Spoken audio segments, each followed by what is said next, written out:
This is Rick Lingle, Technical Editor with Packaging World Magazine and PackWorld.com.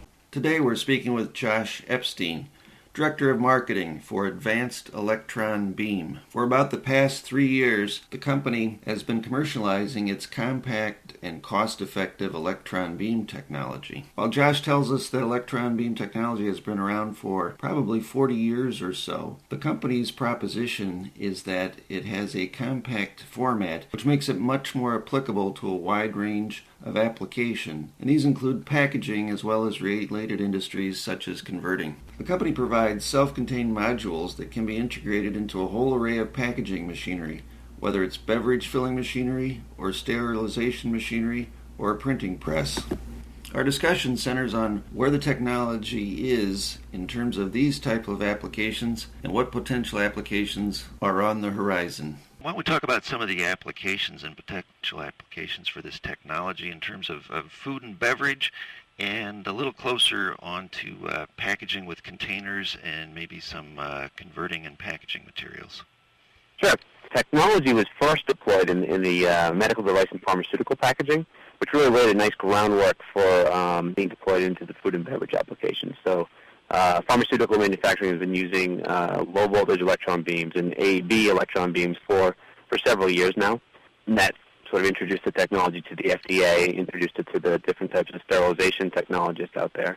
Now we are actively commercializing in a few areas in the food and beverage space. Probably one of the most exciting is in a PET bottle sterilization.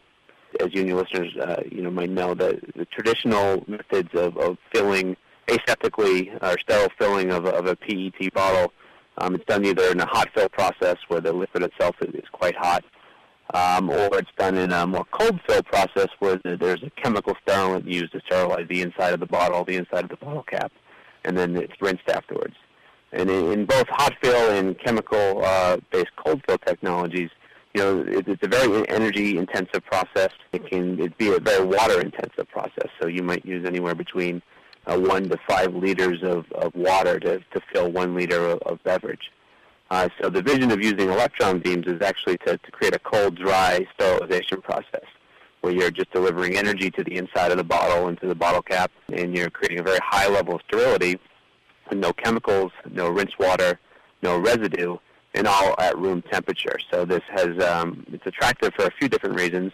One, you're saving the water, you're saving the no need for chemicals, getting very high level of sterility assurance, and by lowering the process temperature, you're actually able to consider lighter weight packaging material. So by reducing the resin weight of the material, the end users can realize significant cost savings in the package.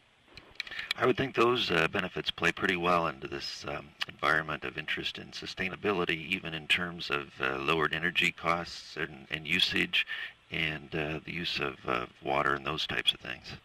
We think there's a very green profile of using electron beams. We feel that it certainly is a sustainable manufacturing technology. So, one thing that we realize is that the industry doesn't really accept sustainable manufacturing if it doesn't save them some economic costs. So this has a very good payback, and we're in the process of commercializing it with several filling equipment manufacturers and have a lot of end user interest. And we're out speaking at conferences and really developing the concept and the technology. Now, one of the applications that you mentioned that it's very applicable to our audience, and that would be for PET bottles and enclosures, perhaps.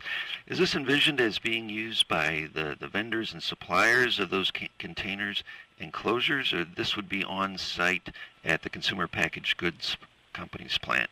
This would be done at the point of the package. We would be it would be done to sterilize just prior to filling, but the technology would be with the filling equipment. So we're working actively with the actual filling equipment companies as well. And are they in turn then working with some end users that are interested in this technology? There is plenty of end user interest, and there is, ongoing discussions as to plans for deployment. What kind of costs, any kind of calculations in terms of using this for sterilization? We see significant savings in operating costs, and the energy savings, the chemical savings. The water is very important. Water is cheap, but it's scarce. So the ability to do this without and drastically reduce the water consumption, I'd say, is one of the key drivers in end user interest. I think we've all read some reports, futurists, of what's ahead for scarcity for potable water, and that would certainly fit into that trend. What's been going on with E-beam in terms of foods and its use for sterilization and perhaps pasteurization technologies? Is that applications that your company's been involved with?